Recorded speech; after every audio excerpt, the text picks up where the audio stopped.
কাঁচা কাঁঠাল যদি সঠিক পদ্ধতিতে রান্না করতে পারেন তাহলে কিন্তু এটা মাংসের থেকেও বেশি স্বাদ হবে। অনেকে আছে কাঁচা কাঁঠালটা সঠিক পদ্ধতিতে রান্না করতে পারেন না। আজকে আপনাদেরকে দেখিয়ে দিব কিভাবে কাঁচা কাঁঠাল সঠিক পদ্ধতিতে আর সঠিক মশলায় রান্না করা যায়।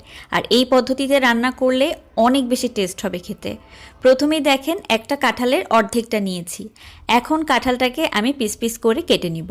তো কাঁঠাল কাটার সময় কিন্তু একটুখানি হাতে আপনারা তেল মেখে নেবেন, তাহলে আর আঠা লাগবে না।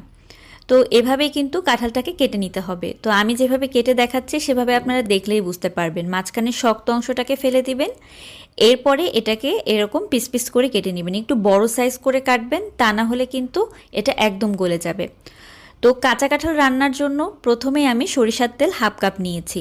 এই তরকারিটা কিন্তু আপনাদের সয়াবিন তেল না, সরিষার তেলেই রান্না করতে হবে, তাহলেই কিন্তু স্বাদটা বেশি হবে।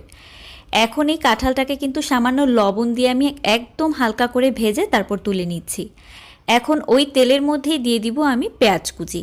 তো এখানে আমি 1 কাপ পরিমাণ পেঁয়াজ কুচি নিয়েছি। আর কাঁঠালের তরকারি রান্নার ক্ষেত্রে মশলা তেল একটু বাড়িয়ে দিতে হয়, তাহলেই খেতে ভালো লাগে। পেঁয়াজটাকে একটু হালকা ভেজে নিয়ে দিয়ে দিব এখানে আমি 2 টেবিল চামচ পরিমাণে পাঁচফোড়ন। পাঁচফোড়ন বেশি দিচ্ছি কারণ অনেক বড় সাইজের একটা কাঁঠাল ছিল। তার সাথে আমি একটুখানি জিরা দিয়েছি, 1 টেবিল চামচ পরিমাণ গোটা জিরা দিয়েছি। হালকা করে ভেজে নিয়ে দিয়ে দিব এখানে আদা রসুন কাঁচামরিচ। তো আদা রসুন বাটা আমি 1 টেবিল চামচ করে নিয়েছি, আর এখানে 5টা কাঁচামরিচ কুচি করে দিয়ে দিয়েছি। এখন কিছুক্ষণের জন্য ভেজে নিয়ে দিয়ে দিব